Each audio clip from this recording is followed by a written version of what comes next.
आइए मित्रों, हमारे YouTube चैनल स्वाध्याय में आपका हार्दिक स्वागत अभिनंदन। आज हम आपसे चर्चा करेंगे ईश्वर प्रेम इस विषय पर। अगर आपने हमारे चैनल को लाइक और सब्सक्राइब नहीं किया है तो आपसे निवेदन है, कृपया चैनल को लाइक और सब्सक्राइब अवश्य करें। श्री विश्वेश्वर की सृष्टि अनंत है। नारायणोपनिषद में लिखा है कि इस ब्रह्मांड के चारों ओर ऐसे ही अनंत कोटि ब्रह्मांड प्रकाशमान है। एक एक ब्रह्मांड इस अनंत अंतरिक्ष में इस प्रकार स्थित है जिस प्रकार समुद्र में एक मछली अथवा बुलबुला। रात्रि में तारामंडल मंडित गगन की ओर दृष्टि करने पर इसका हृदय महामहिम श्री भगवान के चरणों में आकृष्ट न होगा। इस अनंत नक्षत्रावली को देखने से ईश्वर की सर्वशक्तिमत्ता प्रकट होती है।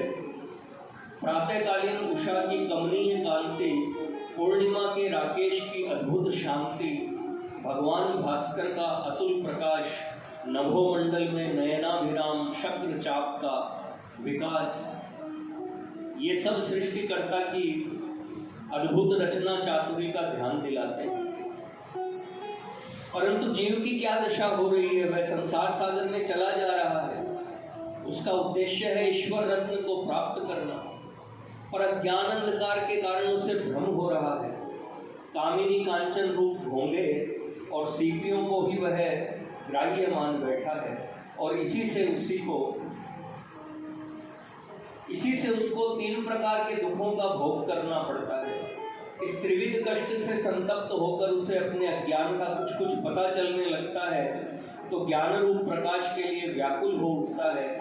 शास्त्र पाठ रूप ज्ञान के आलोक से उसको कर्तव्य निर्णायक दृष्टि की प्राप्ति होती है।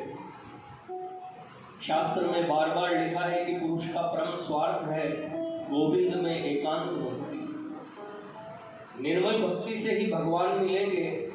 उनसे मिलने के लिए आवश्यक नहीं है कि जीव द्विजत्व, देवत्व अथवा ऋषित्व प्राप्त करे। भगवान सदाचार मात्र पर अथवा बहुज्ञता पर रीझकर दर्शन नहीं देते। दान, तपस्या, यश, व्रत के करने से चित्त शुद्ध होकर भगवान चिंतन के योग्य बनता है। यदि इनके करने से भक्ति का उद्रेक न हुआ हो तो ये सब व्यर्थ परिश्रम मात्र है। भक्ति होने के लिए शास्त्र में अनेक उपाय वर्णित है। उनमें से कुछ यहाँ दिखाए जाते हैं।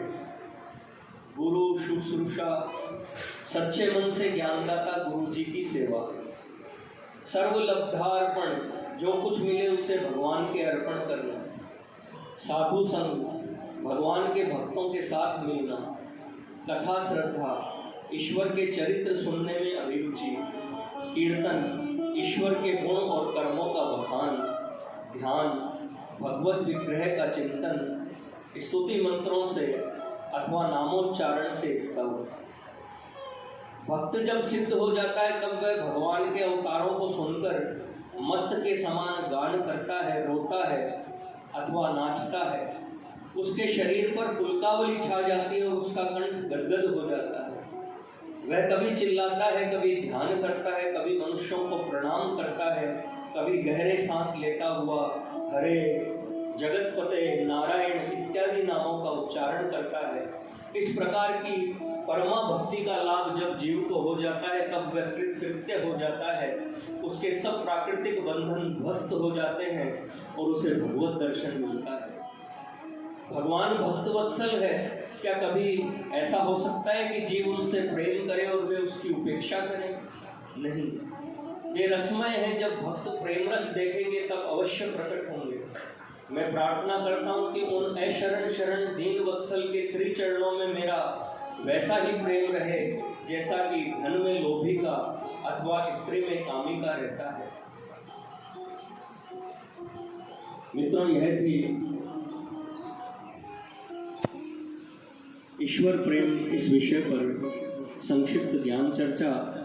अगर आपको हमारा चैनल पसंद आए तो इसे लाइक और सब्सक्राइब अवश्य करें। धन्यवाद।